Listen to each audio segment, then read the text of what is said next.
Following the Seahawks' loss in the home opener, the team is hoping to learn from their mistakes moving forward. What's going on? Jackie Montgomery with your Seahawks Daily. Well, Tell the Truth Mondays are never fun following a loss, but Pete Carroll watched the film with his team, and then he spoke with the media about his key takeaways from the game. The thing that bothered me the most about the game was how we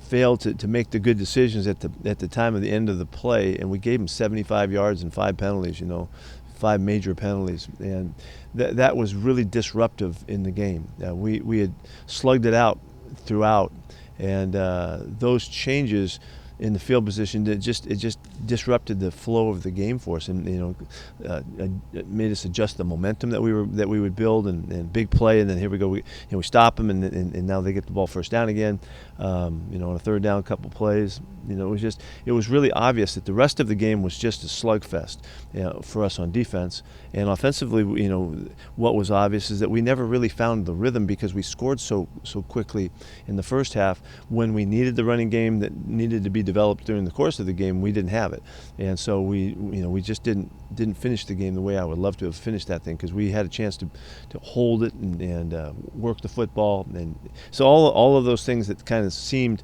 clear coming out were pretty obvious watching the film, and there was a game to be won there, and that's why it was, it's a real disappointment to let them get away with it. The Seahawks had 10 penalties for 100 yards on Sunday. Pete Carroll took the blame for some of the penalties, adding Monday that the team needs to find the balance of playing with the intensity that they want while being mindful of the situation so they can make better decisions. What was really important, I thought, to address was the decision making. More than anything else was the decision making in the moment. And knowing when we're on the sidelines, and knowing when you're late on the quarterback.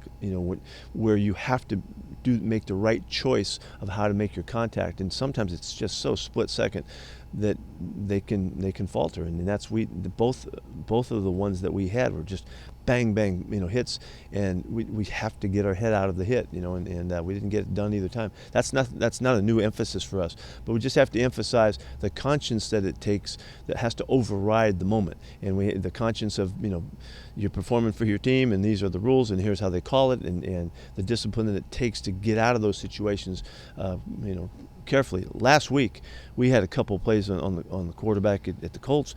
We had big hits on the QB, and our guys just did it right, and Monet had a big one. Somebody else had a real big hit on him, and I think it might have been Daryl Taylor. The guys made the proper choices with those moments, and so that's what we're addressing, and we have to have that conscience that allows us to make the good choice. Same thing as the hit out of bounds, same idea. You got to really, there's a big white stripe there, and you got to, okay, here I am, I'm approaching it, and I got to make a good choice right here. Real heightened aggressiveness, it's challenging for the guys to make the good choices at the right time, and it's early in the year, and we'll get better and we'll learn, and the really cool thing is that of course we can fix that. Of course we can fix all those, every one of those. That's 5 15-yard penalties that all can be fixed, and I wouldn't be surprised if we don't turn it right now and we have a couple great weeks and get going, and we won't have any problem there. I can't imagine that continuing to happen. Special teams did a great job, and those guys played with great aggression, great fire in them. No penalties for the day. That's a big deal with all those cover opportunities that they had, and so we use them as an example today. Wide receiver Tyler Lockett was a bright spot Sunday. He finished the day with 178 yards on just 8 catches, marking his 12th career game with over 100 receiving yards. In the past 2 games, he has been incredibly efficient, recording 12 catches for 278 yards and 3 touchdowns. Yeah, it's pretty spectacular. Been able to do all of the things that we would hope to see him do, finding ways to get behind the secondary, and also just making real consistent catches too underneath. He's just been available for us really solidly, and so he's off to a great start. That's really good for us, and whenever either one of the guys gets hot, it makes a difference for the other guy, and it'll help us out with getting the ball to DK and getting the ball to tight ends, which didn't happen in this game. But he's doing everything we're asking of him right now. He's doing great. Another player who has played exceptional in the first 2 weeks is Bobby Wagner.